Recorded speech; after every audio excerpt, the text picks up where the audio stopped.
Hey everyone, it's Ben Hardy here, and in today's we'll be comparing the Toyota Tacoma Trailhunter to the TRD Off-Road to see if you should really spend the extra $20,000 that the Trailhunter costs. Before we get into this video, I want to give a huge shout out and thank you to the Brent Brown Toyota here in Orem for giving me some time with the Tacoma TRD Off-Road. I'll include a link to their website in the description down below so you can check what they have currently. I'll also include a link to my car buying guide. Let's get into it.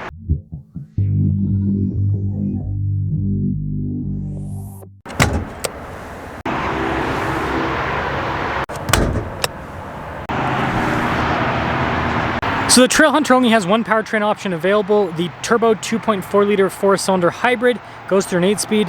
It puts out 326 horsepower and then 465 pound-feet of torque. And I've been able to get almost 20 miles per gallon with this powertrain. Now the regular TRD Off-Road gives you engine options. You can get the 2.4 turbo 4-cylinder that puts out 278 horsepower and then 317 pound-feet of torque. Fuel economy is going to be a little bit less than the hybrid, but still strong. Or you can get the hybrid powertrain, so you got options. Before we move forward with this review, I do want to mention if you want to see more videos just like this, then I recommend you subscribe because I post content every single day. Now when it comes to front end equipment, they have a lot of similarities actually. So you can see both of them have fog lights. Notice on the Trailhunter they are rigid lights. And then you can see we've got a light bar here in the Trailhunter. We don't have a light bar on the TRD Off-Road, but you can actually swap out the grille and add the light bar if you want. It is expensive though. We'll get into that a little bit later. But they both have these nice sculpted approach angles, skid plate protection underneath. And so they both have kind of like a more aggressive look compared to your standard Tacoma. So the Trailhunter has 18-inch wheels and a little bit bigger tires. So 265 by 70 by 18 versus 265 by 70 by 17. Again, being a non-hybrid Tacoma, you're going to have the 17-inch wheels because you don't need the bigger brakes that the hybrid needs. Anyways, big chunky fender flare on both of them, but the Trailhunter fender flare is definitely bigger. Raised air intake, rock rail protection. You can add rock rails to the TRD Off-Road, but again, you're usually not going to see that dealer installed. But this one actually has the roof rack, funny enough, which is accessory that you can get after the fact if you want to get it from the factory, like this one has a window sticker. But you can see the tire difference, hopefully the size difference. Anyways, we got Old Man Emu suspension here with the Trailhunter. We also have these lights and this chase rack here on the bed, whereas we've got Bilstein shocks with the TRD Off-Road, and then you've got the composite bed just like the Trailhunter, but you don't have any fancy lighting or anything like that. So I mean, there's obviously similarities between both of them. Also, we got an air compressor with the Trailhunter as well, so you've got that addition. And then we'll actually pop inside to show more of the differences. So this one is a non-premium. The premium adds slightly nicer materials, and you know, you got the fancy seats with the premium as well. But anyways, payload 1,200 pounds on this. And then I do want to show you guys, we do have auxiliary switches added to the TRD Off-Road. And then if we turn it on, we do have the full digital gauge cluster. You can get the bigger screen if you get the premium package. Again, we'll kind of talk about that a little bit more later. Single zone climate, you can get dual zone. More loaded up on. You do have heated seats. This does have a rear locking differential. It's got Toyota's advanced multi-terrain select crawl control, all of that, but you still have just a regular 2-speed transfer case with this. It does have stuff like a power sliding window, which is definitely nice. But basically with the TRD Off-Road, you've got options. You can get it loaded up, you can get it more kind of baseline like this one. This one with everything stickers for $51K. And now this leads us over to the Trailhunter, where you can see the kind of like custom trim, and that's one thing this will feel more custom. $12.15 for the payload. And then the seats, they're kind of like premium seats, but they just look cool because of the coloration. Notice auxiliary switches, but then you also have the controls to turn on the light bar and the custom fog lights from Rigid, which is pretty cool. And then full digital gauge cluster, just like the TRD Off-Road. But then we also have the bigger screen with this. So you've got the bigger camera view that comes with that. It's dual zone climate, heated and ventilated seats. Now, still has a rear locking differential, but we also have a stabilizer bar disconnect. Still has all the same off-road kit. And then you got something like a camera rear view mirror, which again, you can get in the TRD Off-Road if you want. And then power sliding rear window. Something to note though, a lot of this stuff is standard equipment in the Trailhunter because this comes fully loaded as standard. So pricing on this is about $65K. So with that being said, let's take them both out and sum things up with this comparison.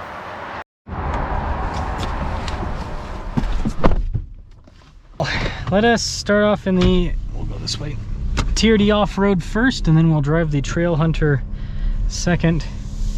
And I think this is a really important comparison. I really did want to put together a TRD Pro versus Trailhunter comparison, but just not going to happen. There are, and I mean, if you're watching this and you comment in quick enough time, if you have a TRD Pro in Utah and you'll let me use it for a comparison against that thing, let me know.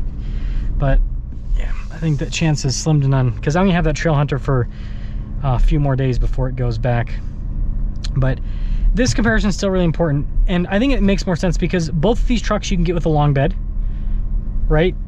And the TRD Pro you cannot get with a long bed. So it's like, if you want a long bed Tacoma, you got it. You're looking at Trailhunter, or you're looking at TRD off-road. You're not looking at the Pro at all.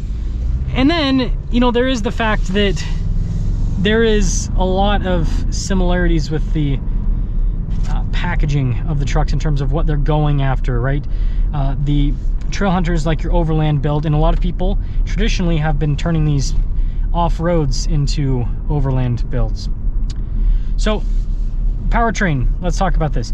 You can get this with the hybrid. Without the hybrid, there's a pretty big difference in terms of initial low-end torque.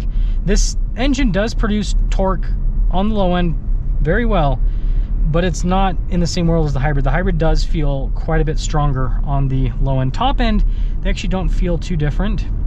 There's a difference, but it's really on the low end that you feel the biggest difference between the two powertrains, because again, the hybrid, you get that punch right off the bat, whereas this, it doesn't have to spool up too much, but it does have to a little bit. That was a cool build, by the way, for the new Tacoma. Aside from that, this drives well. We'll see how it compares to the Trailhunter, but the suspension's pretty comfortable. It's not super floaty. It's definitely firmer. I mean, it's got Bilstein shocks. Bilstein's kind of known for making firmer suspension, which isn't a bad thing. It helps out with handling quite a bit. Of course, it's on the feet. Like, why does it feel like I'm getting nowhere? Because I am getting nowhere. Yeah, it's crazy how much of a difference there is. And it makes sense to me as to why the hybrids are selling out and why these non-hybrids are taking a little bit longer to sell. Because it is, the torque difference is just monstrous. Wow. Crazy. Crazy. But otherwise, I mean, this is a nice truck. And the really appealing thing to me about the TRD off-road is you can get this in base format. Like, 45 grand, you've got an off-road capable pickup truck. And the Trailhunter is over $60,000 no matter how you dice it up, right? There's not a lot of options you can add to it because pretty much everything's standard equipment with that. And so, yeah, that creates a pretty big price gap between them. So with that being said, let's pop into the Trailhunter and we'll sum things up with this comparison. We'll sum up which one you should purchase. And Trailhunter. So I will say the seats are actually more comfortable than the Trailhunter, but again, if you got the soft text in those would be just as comfortable as these Trailhunter seats. Both the seats are comfortable overall. So like I said, even just in the parking lot, I can feel a torque difference, because there's just always something when you press into the pedal. You don't have to, there's no spooling necessary, right? You still have the turbocharged engine that gives you more as it spools up, but it is a substantial difference in terms of the torque. It's a difference between, for me personally, feeling annoyed with the car or not. I really do mean that. Like, some cars, it's like, it's just annoying. This, not the case. And you do get the cool sound from the raised air intake. I'll give you guys a little. It's pretty fun. Pretty fun. So in terms of driving, it feels kind of Raptor-esque in a way. Now obviously the TRD Pro is the one that's like really the Raptor competitor, but this still has that kind of like wider track, better handling feel, and it's floatier too with the suspension compared to the off-road. So there is a big difference there. Yeah, it feels like it handles better just in general, which is great. So more torque, which again, you can get this engine in the TRD off-road, but the handling characteristics are better. So here's my 2 cents on the Tacoma situation. And I've said this in prior videos. High-speed Tacoma, right, is the Pro. I still lean towards the Ranger Raptor if you're looking for a high-speed off-road, because the Ranger Raptor is basically everything that the Tacoma TRD Pro is, but just better, and that's just me being honest. Now, when it comes to overlanding, this is a different story. With the Tacoma, the two that make the most sense for overlanding is going to be either off-road or Trailhunter. And so my kind of take on this is, if you're going to add a bunch of accessories to your Tacoma, you might as well get a Trailhunter. And I know that might be controversial because the Trailhunter is expensive, but here's the thing is, this has all the kit already from the factory, and because it's from the factory, it's covered under factory warranty. Whereas if you add accessories yourself, it's not covered under factory warranty. And Toyota's pretty strict about the warranty, so some stuff will void parts of the warranty. So there is that. So if you're gonna add the stuff, like, and plus pricing, it's not that big of a difference, because if you got a Tacoma TRD off-road, excuse me, premium, which that's what this is, before you add the Trailhunter stuff, this is a Tacoma TRD off-road premium hybrid, you're already almost 60 grand right there. So then you add the raised air intake, the chase rack, the onboard air compressor, you add the bigger tires, the nicer wheels, the wider track, the better suspension, the better shocks, everything that this has going for it, right? All the stuff they've added.